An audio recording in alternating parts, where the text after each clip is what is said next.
Welcome to Everything Fear. Today I'm going to be doing a ranking of the best horror science fiction franchise ever. This is a ranking of the Alien franchise.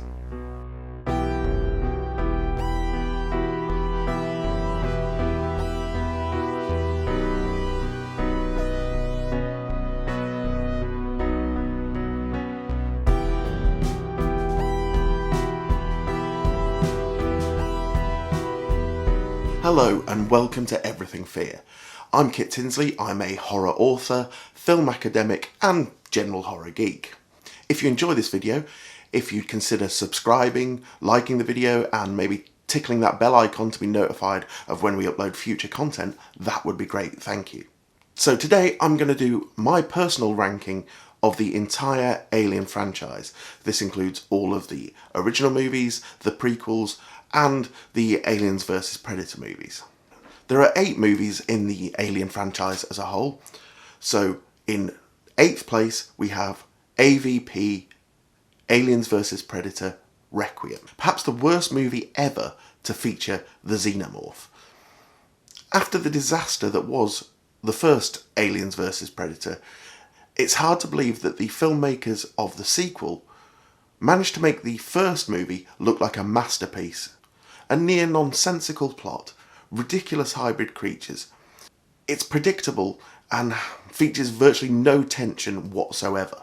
The film's action sequences are shot in so much darkness that you're barely able to make out anything that is happening on screen.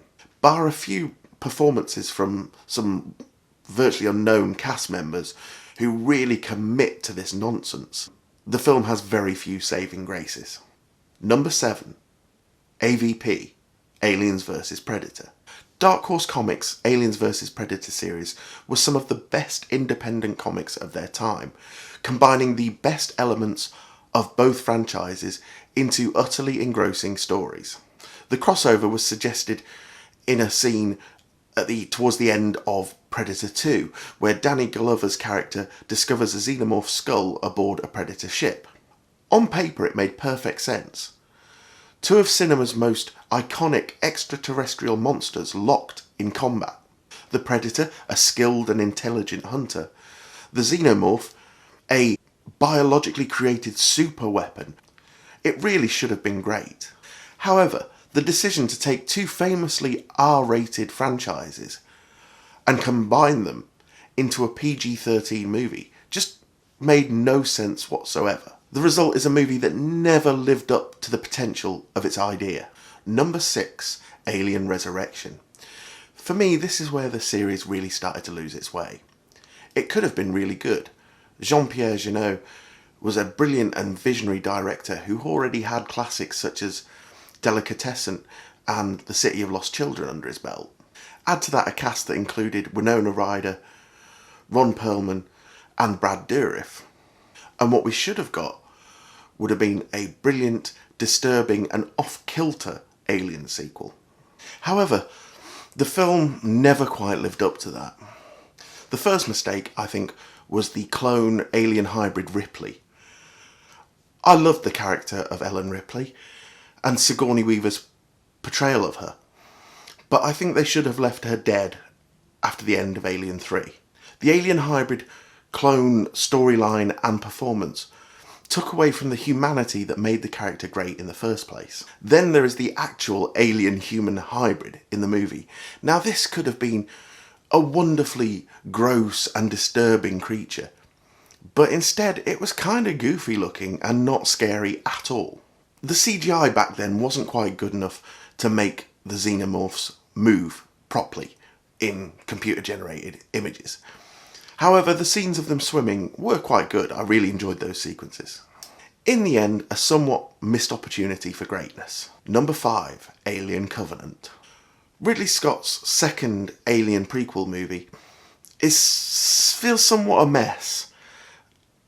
It's like the first half of the film is a continuation of the story of Prometheus, dealing with heavy issues to do with the nature of humanity and creation itself. And the second half is kind of a xenomorph action movie.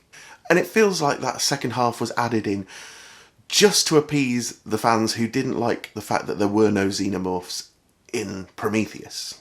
Though the xenomorph scenes in this movie are quite entertaining and tense, and the CGI has finally got to a point where it can realistically render the xenomorph, it just felt disjointed with the weight of the storyline of the first half to then just descend into a standard action horror movie. I feel that there was some pressure on Scott to do some fan service in this movie, perhaps from the studio, to include more Alien in an Alien movie. After all, it wasn't originally going to be called Alien Covenant. That title was added to link it to the Alien franchise. Number 4, Prometheus. Ridley Scott's return to the franchise is a strange but brilliant beast. This prequel deals with some pretty weighty themes of religion, creation, and the nature of humanity itself. The film focuses on the engineers, a race previously only seen in the mummified form of the space jockey in the first Alien movie. The engineers are the creators of both the human race and the xenomorphs. The film follows a research team who follow clues to this alien world where it seems that the race of engineers has been wiped out by its own creation. A biological weapon it seemed to be planning to use to get rid of humanity. It seems our creators are not best pleased with us.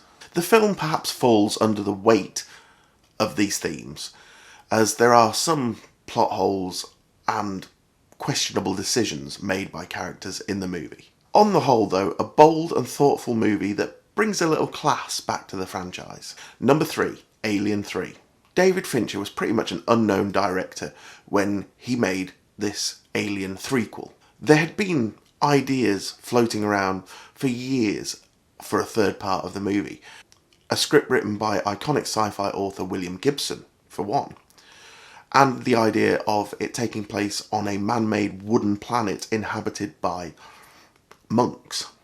The final film takes place on a prison planet. The script made the unpopular decision to kill off the characters of Newt and Hicks before the movie had even really started, leaving Ripley alone and grieving on this prison planet. The cast of mainly British actors in this film is phenomenal, with special mentions having to go to the always brilliant Charles Dance and the late great Brian Glover.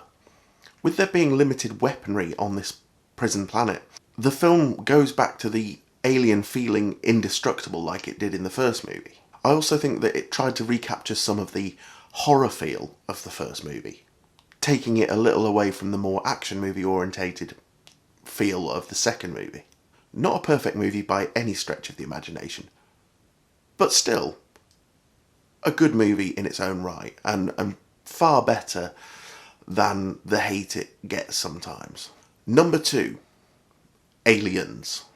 There was a 7-year gap between the first Alien movie and its first sequel. Fox had been considering getting a sequel off the ground pretty much from the word go after the success of Alien. But years of legal battles meant that it was difficult to get going. In the end, it was the success of Roger Corman-produced alien rip-off Galaxy of Terror that in many ways helped get the sequel off the ground. Galaxy of Terror had special effects done by, and was really part directed by, a young man named James Cameron. He pitched an idea to Fox for a sequel to Alien.